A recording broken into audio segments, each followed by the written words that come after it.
So, today we're going to focus on the economic and social effects of independence in the United States.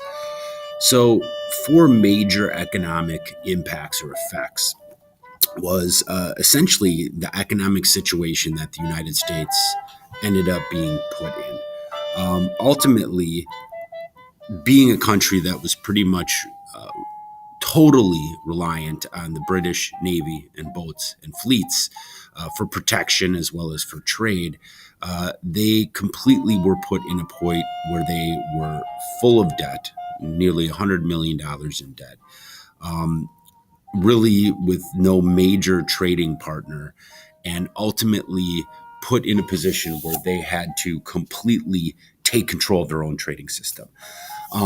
Now, the positive thing about this is that it did open up trade with France, even though initially in the American government, this was not exactly a favorable relationship. And that was a big part of some of their political back and forth of centralization and federalization of their government. The other major economic effect was the opening of the Proclamation Line, which essentially opened up the West by moving against the British, who basically had created a treaty with the French and the native people to protect those borders from the American colonists. That basically was shattered in the Treaty of Paris, which, again, if you remember, I talked about how really no native tribes were invited to that treaty discussion, which was, highly, I mean, very understandable in the time period, but really kind of not a very positive impact on the native cultures as a result of that. So, with that said, the fighting over, it was now time to kind of look at how socially things were going to change. So the interesting thing is the impact, and we've discussed a little bit previously in previous units about how the caste system that existed in the United States, which we typically refer to as our kind of socioeconomic class system, uh, had some positive and negative. So nothing's really black and white. Obviously the socially elite, the founding fathers, the white male land and business owners benefited the most. But we can't really sit here and say that the lower classes did not. And that includes African Americans and Native Americans who now become part of this American society.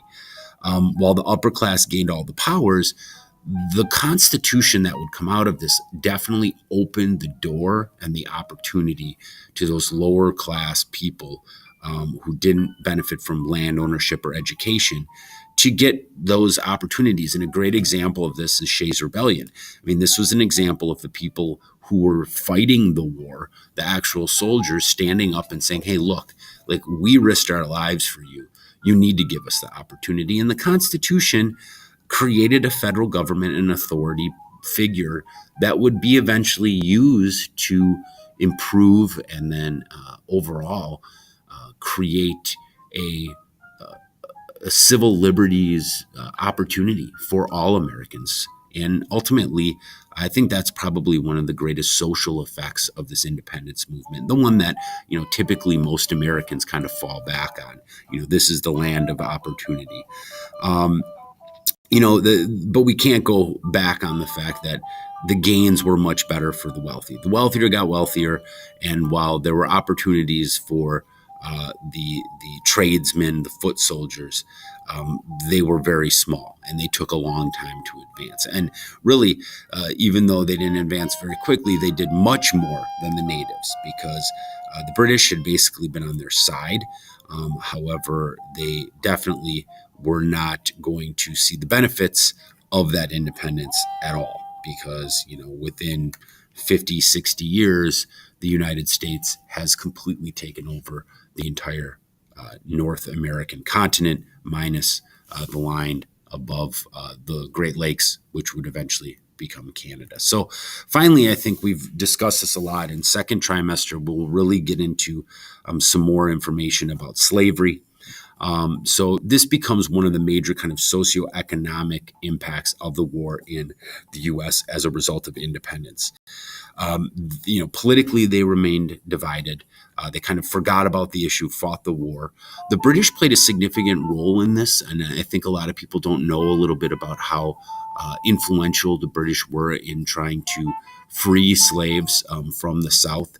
In fact, there's countless stories of how the American patriots after the war made deals with different British officers to actually take slaves and even some free black men and women and trade them back into slavery as kind of a financial reparation.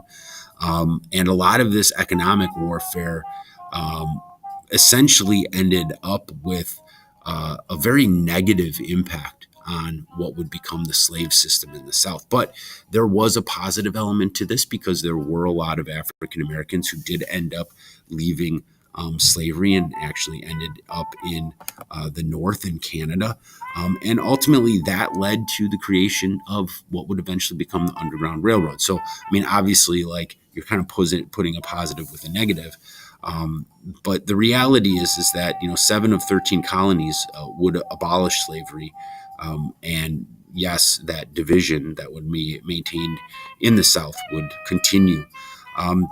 But as we know, this is going to become a significant part of American history with the Civil War, and you cannot ignore it as a tremendous impact of independence. Had there not been independence, slavery more or less may have ended in North America.